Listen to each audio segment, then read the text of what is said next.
Hey YouTube, wanted to come to you guys with another story time video.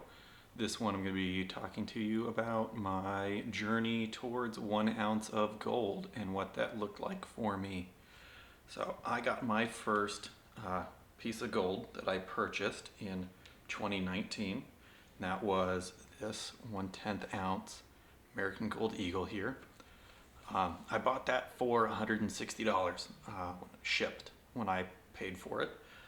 Price of gold in 2019 was in a good spot, and I capitalized on that as much as I could.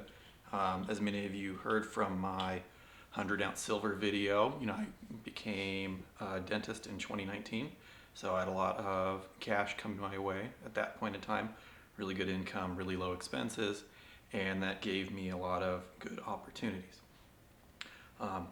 Part of, with getting a new job, I needed to establish a good budget for myself, and that's kind of the first point I wanted to talk to you about in this video. One of the lessons that I learned, which was, establishing a good budget and a good monthly stacking spend, not so much a target, but how much you're comfortable spending in a given month after you've paid off all your bills, after you've paid all your debts.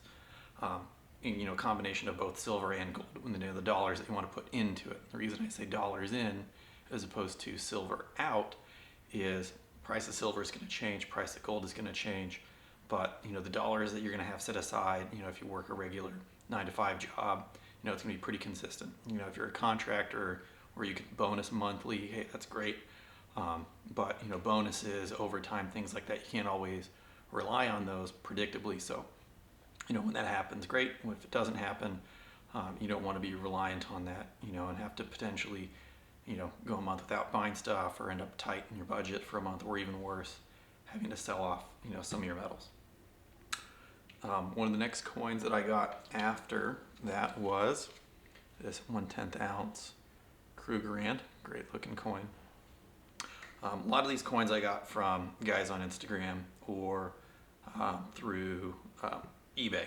So got some really good deals on them, and part of that comes to the second point, which is know who you're buying stuff from. If you can get it from the secondary market, you're always going to get a better deal, for the most part, than you would from a online shop or a local coin shop, within reason. A lot of the stuff I got was at a mostly flash sales, things like that. And if you have money set aside, that's going to be the next point here.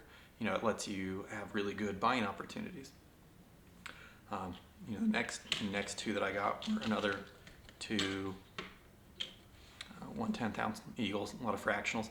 One of the big guys on Instagram, Bullionaire, he had a challenge around that time on whoever the first person was that could stack 50 gold Eagles for the year. I think they got some prize from him or something like that. I don't remember exactly, but it was a good challenge. It was something I didn't try and finish a whole tube, but it was a good way to motivate not only myself but other stackers in the community to try and achieve that same goal. At the same time, another Instagram guy, Flagstaff Pawn, great guy, has a pawn shop up in Flagstaff, Arizona. Might still be on Instagram. That's something to look into. Go check him out if he's there. Drop a like. Check out his website, all that stuff. But having cash on hand lets you get something like this. So he sold me all 4 of these 1/4 ounce gold proofs from the Solomon Islands. He sold me these at spot shipped, but it was something he needed, very specific amount that day in order to get another deal done, and he didn't want to hold on to these. He was trying to get cash, and because I had that cash on hand, that second point I was getting at, it let me, capitalize on that and get a much better deal on these than I would have if I was just saying, oh, I'm going to buy $500 a month worth of gold this month, or I'm going to buy, a 1/4 of an ounce this month, whatever it is. So that's just something to keep in mind. Having cash at the ready lets you have opportunities arise and be able to capitalize on those without having to hesitate, take a day or two, etc. And that really brings me to kind of last point here, at least for this video, and that is you're going to save a lot of your money when you buy your gold, when you buy your silver, when you buy your bullion in general. And you save your money when you buy because you get to dictate the price when you buy, and you don't get to dictate exactly when or who you're going to sell your stuff to as much. So getting things like, half ounce gold eagle, the premiums on these percentage wise or for the total amount of gold you're going to get are better than, on the fractionals. But, taking something like this and having to, set aside $1,000 if you haven't gone through the exercises for the fractionals or for piece dollars, things like that, being able to save up $1,000 on the first try and the first bid around, yeah, it sounds good logically, but if you haven't gone through the financial discipline, the muscle memory of getting there, it's going to be really hard to do. I know most people, if you're just getting into gold, just getting into silver, it's like, oh man, how am I going to set aside $1,000? It sounds real hard to do, to be able to get, some of the bigger pieces. But then you look at the premiums on the bigger items, and you have this internal conflict of, I want the bigger stuff because I'm going to save more money in the long run, but I can't see myself setting aside that much money or locking that much money, into one piece. And that's why, as great as, buying gold is, it took me 3 years of stacking before I really pushed into, gold like this. And I have far more silver, dollars in silver, than I do dollars in gold. And to be honest with you, most of my money that's in gold is in stuff like this. If you don't know what that is a gold crown for 8 molar. And this is, my expense on education, my expense on my income on learning what to do for work. That's going to pay out much more predictably for me than anything in the metals market will.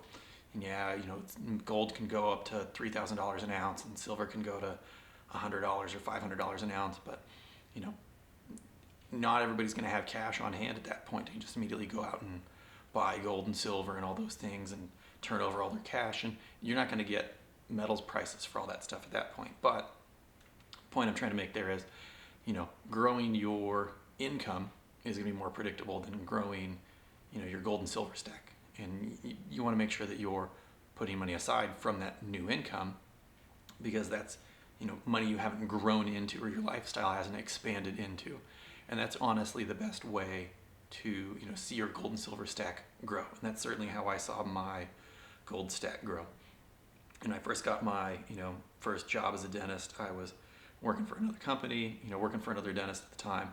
And I was putting aside a bunch of money. I was working all the time. I was working at a couple different offices, and I was making money hand over fist. And I had, practically no expenses. And so at that time, my gold stack, silver stack grew, and you'll see that in my, 100 ounce silver video. If you haven't seen that one, go check it out.